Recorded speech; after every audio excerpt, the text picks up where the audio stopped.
When I played Alan Wake 2 last year, it quickly shot up to one of the top spots in my favorite survival horror games and, in my opinion, was the 2023 Game of the Year.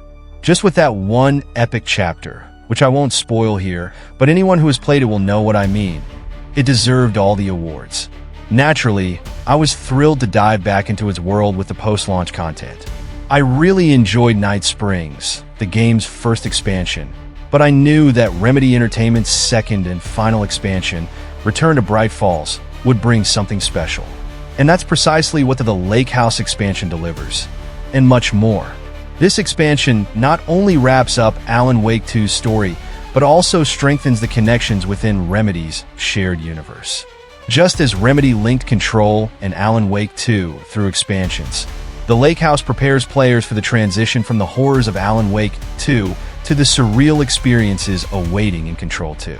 The final result is an intriguing survival horror journey that perfectly blends elements from Remedy's two iconic franchises. Like in Night Springs, the Lake House doesn't put us in the shoes of either Alan Wake or Saga Anderson. Instead, players take on the role of Kieran Estevez, an FBC agent who had a key role in the base game and now takes center stage in her own solo adventure. Set before she meets up with Saga in Bright Falls, this story follows Estevez as she heads to the FBC facility overseeing Cauldron Lake. Things have gone horribly wrong there, and Estevez must uncover the mystery and fix the situation while facing the horrors unleashed within the walls of the Lake House. From the start, the DLC builds an immersive narrative. While it doesn't feel essential to Alan Wake 2's main plot, the Lake House offers a self-contained story rich with the series lore. From rogue agents to experiments gone horribly wrong, it all ties together satisfyingly.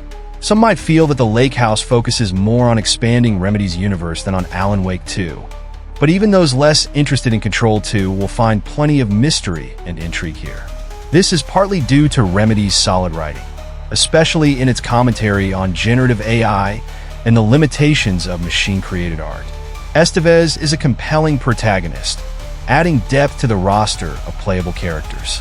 Where Alan is unstable and Saga is calm, but out of her element, Estevez, as an experienced FBC agent, feels confident and knowledgeable about the facility and its dangers.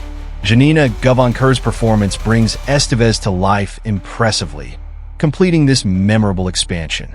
The Lake House stands out as a fantastic setting visually. It combines the brutalist architecture of Control's oldest house with the darker survival horror tone of Alan Wake, achieving spectacularly impressive results. The expansion is rich in atmosphere, filled with unsettling visuals that immerse players. While the scares are toned down compared to the terrifying nursing home in the base game, fans looking for something creepy will still find plenty to appreciate. And yes, the Lake House retains the infamous Alan Wake 2 jump scares.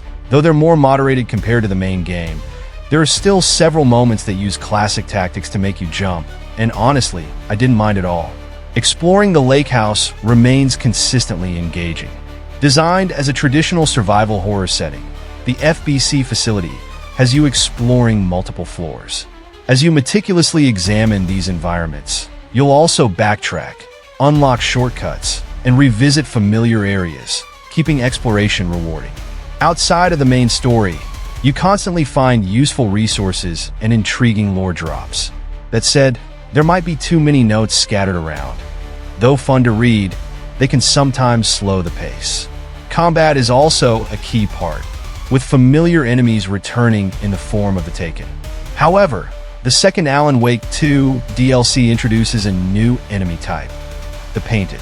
True to the series' theme of art brought to horrific life, Kieran Estes faces these twisted, elongated humanoid creatures made of paint. They emerge from painted walls and are deeply unsettling. From their noises and jerky movements to the fact that they're invincible until you obtain a new special weapon. These Painted are certainly among the DLC's highlights, adding an extra layer of fear, and that new weapon is also a blast to use. Expect to spend around 2 to 3 hours completing the Lake House. Although it feels a bit shorter than expected, everything it includes is top-notch. I'm a big fan of Alan Wake 2's narrative style, horror, and gameplay pacing, and having all that here in the lake house ensures an undeniable level of quality. The expansion also offers a tantalizing glimpse into the future of Remedy's shared universe, further merging the worlds of Alan Wake and Control. For Remedy fans, the lake house is a must-play. Hey, did you know we at Gamespedia EX upload new videos every day? Stick around, give us a like, subscribe, hit that bell, and let us know in the comments what kind of content you'd like to see next.